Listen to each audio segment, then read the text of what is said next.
Hello everyone. Have you ever wondered how LLMs understand and process text? Well, today we are diving into the world of tokenization. Stick with me guys, and by the end of this video, you will have a clear understanding of how text is transformed into a language model's native language.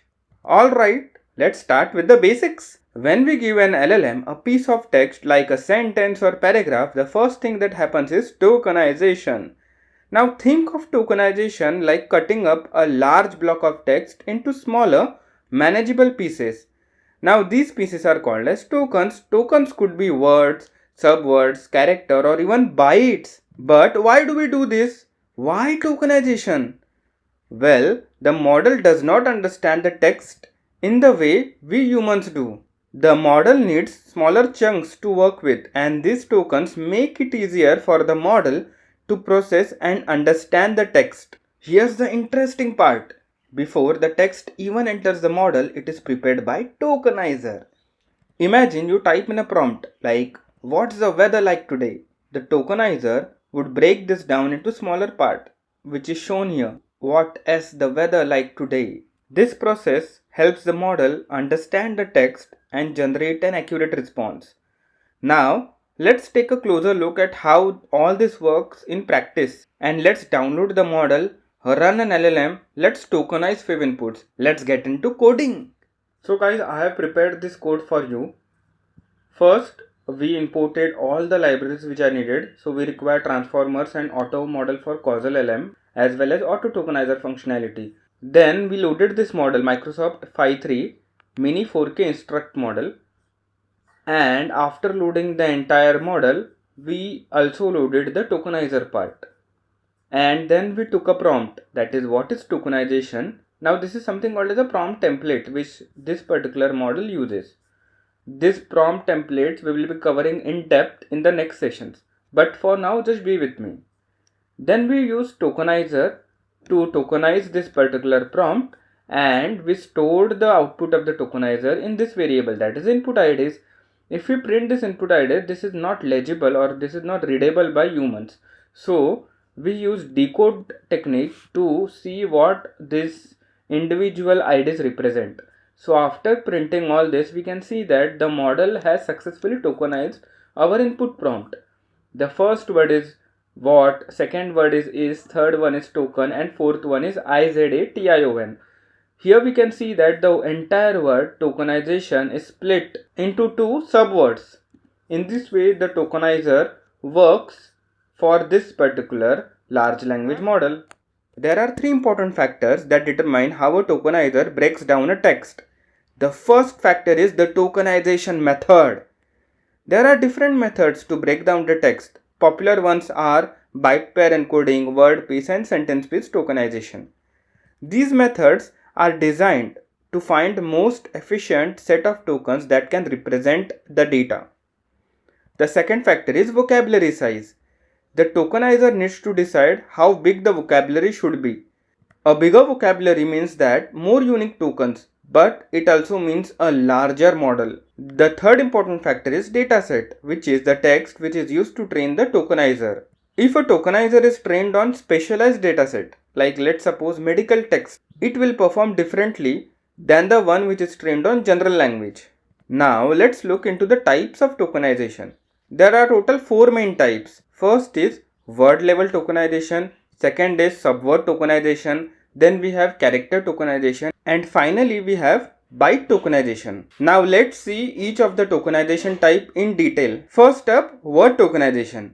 This approach is pretty straightforward. Each word is treated as a separate token.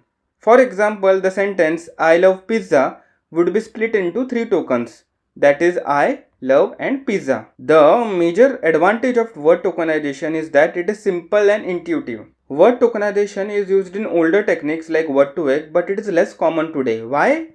Well, the major problem is handling words that don't appear in the vocabulary. Also, as the vocabulary grows, it becomes harder to manage, especially with large amounts of data.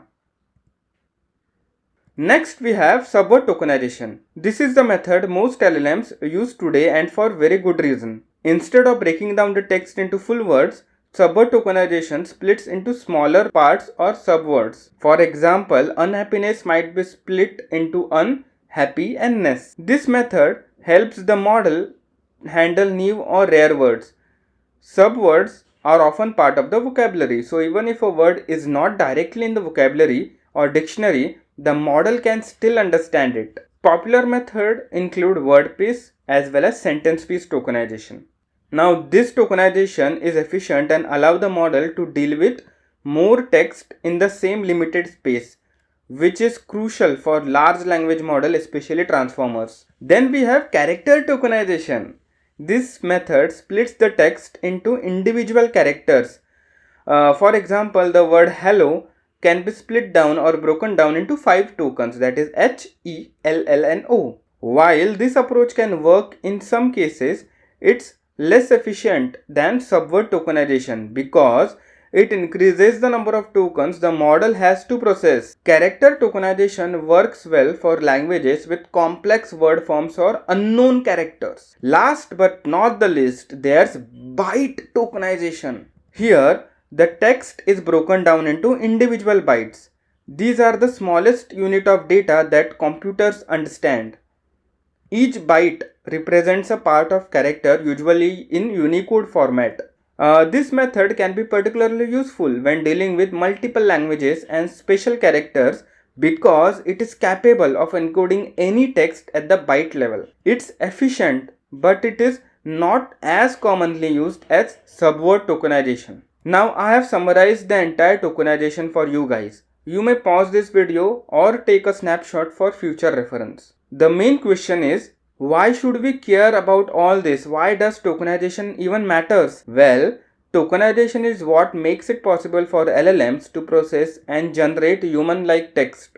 Tokenization is a first step in transforming a sentence into something model can understand and work with. The better the tokenization, the better model can perform tasks like question answering, writing essays, or even chatting with you, like ChatGPT.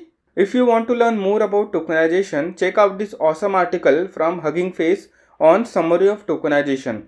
Highly recommended from my side. But wait, we are not finished yet. Let's code and compare the pre-trained LLM tokenizer of different models. Now I will show a different tokenization of various pre-trained models. So I have written here two functions. First is load tokenizer and second is tokenize sentence. Here we just have to give model ID and automatically this function will be called, which will be returning tokenizer of a particular model. This tokenize sentence function takes input tokenizer and input sentence. It tokenizes the text and returns tokenized sentence. First, we will experiment with BERT base uncased. The tokenization method this model uses is WordPiece. So here we have specified model ID, that is BERT-base uncased. Then tokenizer, where we called this function load tokenizer, and after loading the tokenizer, we prepare this input sentence. Then the tokenized sentence function is called by inputting tokenizer and input sentence, and this is the output of tokenizer. So here we can see that CLS token. Now the importance of CLS token we saw in the previous video. If you have not watched that previous video, do watch it. Then this is the tokenized words. Here the tutorial is one word which is tokenized into two subwords. Even we can see the same case with tokenization. So here this IAL is a part of the previous word, and that's why double hash is appended or prepended to this particular subword. Here we can also see that all the uppercase words are lowercase because this is uncased version. Now let's load the BERT base cased version. This also uses the tokenization method called as WordPiece, and this is the output for the same input. Here we can see that the cased words are retained or casing information is retained, and the subword tokenization or WordPiece tokenization is similar. Next we have loaded GPT-2, and here we can see that the output of GPT-2 tokenizer is something like this. So there is some character which is prepended to each and every input.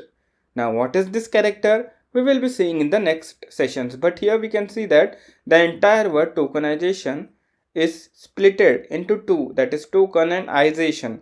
The main word has given this particular character, but this word, which is the part of this particular word, that is token, does not have this particular character which is prepended. Now we will see flantify. After loading the tokenizer, we can see the output of flantify. Now this is a pretty famous model. We can see here that each and every word is prepended by an underscore. Now here, as we can see, the main word is, the start word is token, and the entire word tokenization is split into two subwords like token and ization. The main word has got the underscore, but the second word, which is a part of the first subword, does not get this underscore. So in this way, different models or different large language model have their own tokenization method, have their own tokenization vocabulary, and so on. Thanks guys for watching this video.